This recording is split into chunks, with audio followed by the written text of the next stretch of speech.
φυματιολόγο του Υγεία. Θα συζητήσουμε μαζί της για το τι είναι το ΧΑΠ, η χρόνια αποφρακτική πνευμονοπάθεια. Σωστά? Πολύ σωστά. Καλημέρα σας. Ευχαριστώ πολύ για την πρόσκληση. Που ταλαιπωρούνται πάρα πολλοί άνθρωποι και καλό είναι τώρα και με να σας πω κάτι, και με τον κορονοϊό και τέτοια, είναι οι πρώτοι οι οποίοι μπαίνουν στις ομάδες κινδύνου που έχουν ανάγκη και τα φάρμακα. Για να ξεκινήσουμε, κυρία Μπίκου.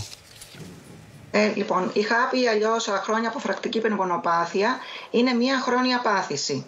Χαρακτηρίζεται από φλεγμονή στους πνεύμονες, η οποία οδηγεί σταδιακά σε απόφραξη των αεραγωγών και καταστροφή των πνευμονικών κυψελίδων.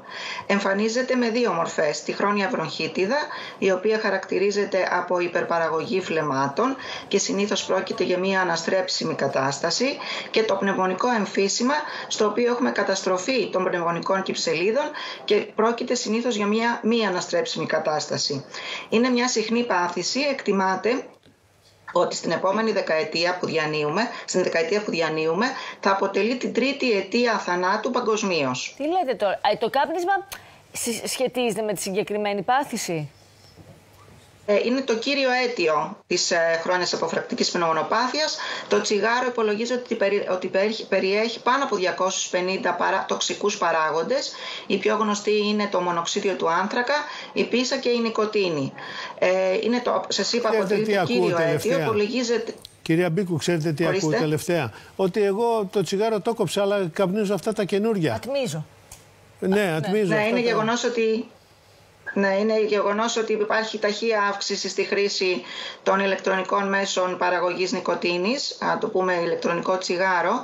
Υπάρχει μια μεγάλη μερίδα πληθυσμού που τα έχει αγκαλιάσει και υποστηρίζει ότι ουσιαστικά είναι ένα μέσο διακοπής καπνίσματος. Και θα πω χαρακτηριστικά ένα παράδειγμα: έρχονται πολλοί ασθενείς στο ιατρείο για πρώτη φορά. Στη λήψη του ιστορικού, στην ερώτηση αν καπνίζουν, η απάντησή τους είναι αρνητική, και στη συνέχεια της συζήτησης αποκαλύπτεται ότι κάνουν χρήση ηλεκτρονικού τσιγάρου. Άρα είναι το ίδιο. Δηλαδή, επηρεάζει το ίδιο και το άτμισμα ή οι νέες μορφές, τέλος πάντων, καπνίσματος?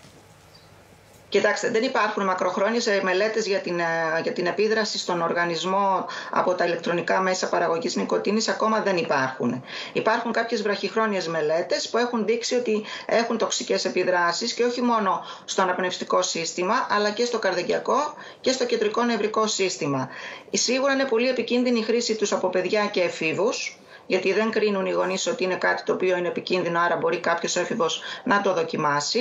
Και μελέτες έχουν δείξει ότι έφηβοι που πριν δεν είχαν επαφή με το κλασικό τσιγάρο, μετά από χρήση ηλεκτρονικού περνούν πολύ πιο εύκολα νωρίτερα στη ζωή τους τη χρήση κλασικού τσιγάρου. Γιατί το θεωρούν και πιο ακίνδυνο. Τώρα, πριν σας αποδεσμεύσουμε, πείτε και τι πρέπει να κάνουν οι άνθρωποι, γιατί τώρα είμαστε σε έξαρση με τον κορονοϊό. Ένας ο οποίος έχει το ΧΑΠ, τι πρέπει να κάνει αν χτυπηθεί με τον κορονοϊό? Κοιτάξτε, ένα καλό, ας το πούμε, στα χρόνια της πανδημίας, αν μπορούμε να το πούμε έτσι, είναι ότι λόγω του COVID και του βήχα που είχε σαν κύριο σύμπτωμα από τη ΧΑΠ, τον έφερε πιο κοντά στο γιατρό και να κάνει έναν έλεγχο στα πλαίσια της νόσου από ΧΑΠ.